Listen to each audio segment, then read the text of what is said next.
one of the things that separates the boys from the bikers is how many times you've had to change your rear wheel.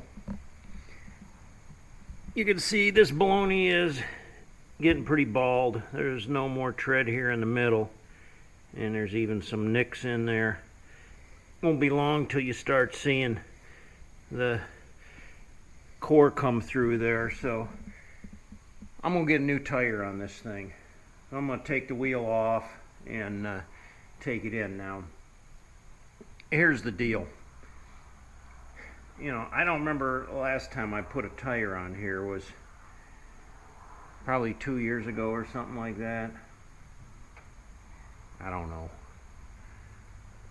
I called the dealer and I'm like, yeah, I need a tire for my bike, and if I take the wheel off, can you put a new tire on there for me? And the guy says, what kind of bike you got? And I said, well, I got a Harley Fat Boy. It's a 1999. He says, we don't work on those anymore. Wait a minute. I have a Harley that I bought from the dealership, and now you don't work on it anymore. No, he said, that's an Evo. It's 20 years old. We don't work on those. We only work on newer bikes. What? He says, we don't have a mechanic capable of working on that type of bike. What kind of mechanic is that? What if you can't plug it into a computer? You can't fix it?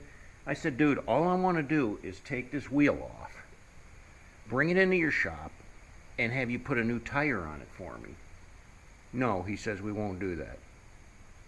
If your bike's a 99, we definitely won't even change a tire for you. So anyway, I got a hold of another shop in South Akron, House of Thunder. They're going to help me out. I'm going to take the wheel off and take it down. They're going to put a new tire on for me.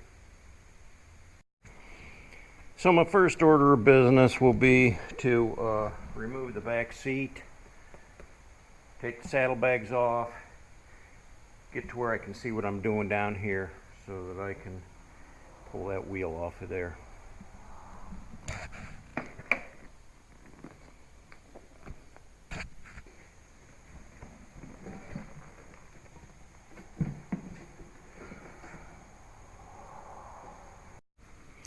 Well, you can sure tell that hasn't been cleaned up in a while. Everything under the saddlebags there. Clean chrome, uncleaned chrome. So I'll have some work to do there. But there it is with the bags off of it. Now I can start disassembling this thing and drop that wheel out of there.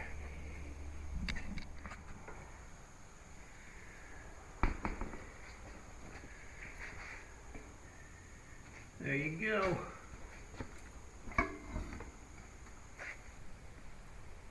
I got the tire loaded up and ready to go. I gave this guy a call, and he said, sure, he'll sell me a tire and he'll mount the tire for me. No problem. So he's going to get my business. I gave him all the information I needed on this tire, and he said he was going to call me back, and that was, like 2 hours ago. So I don't know if he's going to call me back today, tomorrow, next week, but when he does and tells me that he's got a tire for me, I'm going to run this thing down there, get a new tire on it, and put it all back together.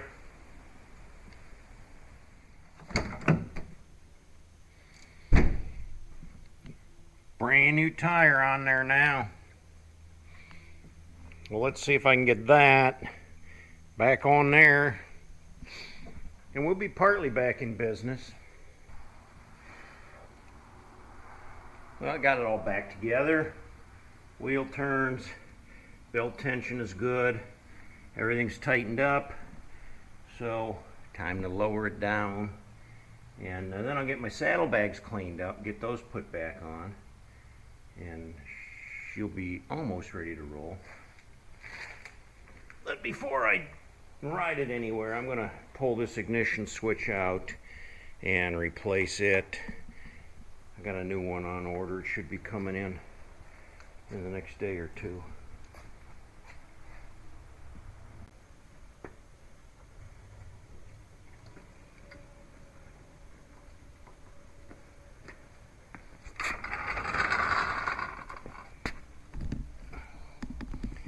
There it is, the Fat Boy without the saddlebags.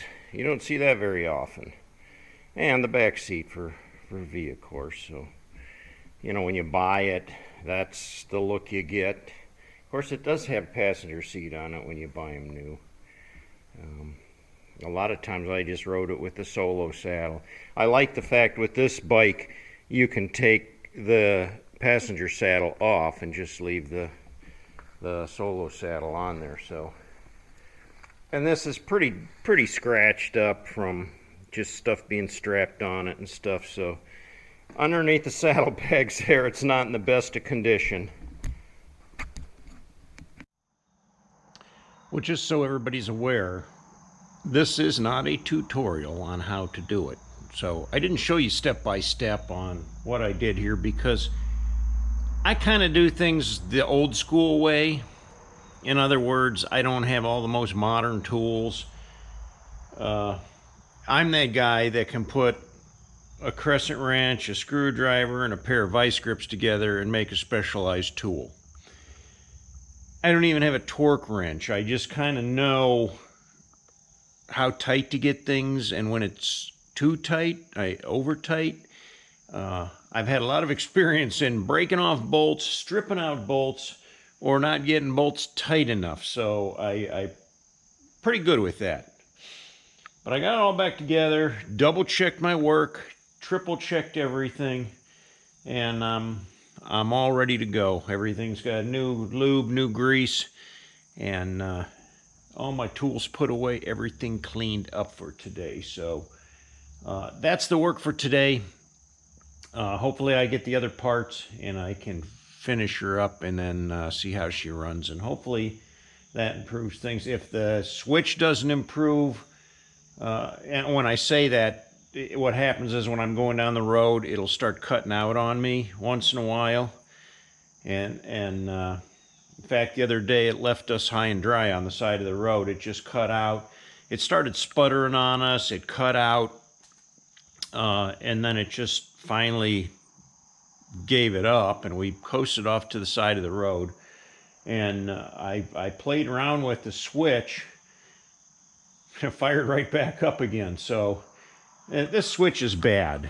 The whole guts are out of it. You know, there's not even a key thing in there anymore. It's loose. It's got a lot of wear and tear. I've taken it apart, cleaned the contacts on it. It worked for a while, but then it's acting up again, so I'm just going to replace it. If that doesn't work, we'll go to the carburetor and start messing around, see what we can do there. Something's messing up here, but I'll figure it out. If I can't figure it out, I'll find somebody that can. Well, until next time, cats, ride hard and die free.